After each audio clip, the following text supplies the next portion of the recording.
Now let's get down into to the weeds here a bit about looking at specifically what are the activities of a guided care nurse in working with the physician and caring for these complex patients. There are 8 primary activities, and I'll go down the bullets here to show you.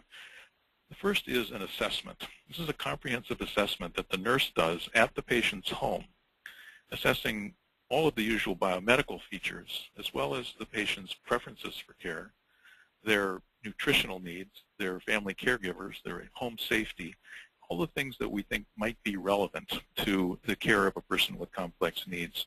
This is a very structured 10-page outline that the nurse follows in gathering this information.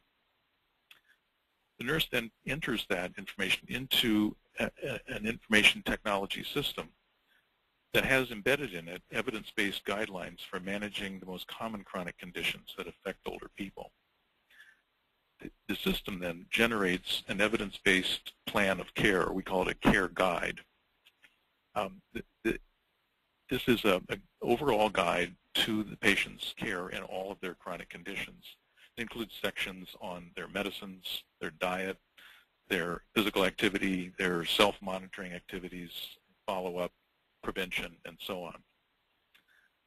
Once that's been generated, the nurse and the physician then sit down together and they go over it, because each of them now knows the patients from a slightly different perspective, and they modify the plan because evidence-based guidelines don't fit every patient exactly. Once they're happy with it, the nurse takes the plan out to the family and the patient again and says, well, this is what we've come up with. What do you think? To the patient. Are you willing to buy in? Is this a good plan that you want to take on? Patients can change it as well, and so the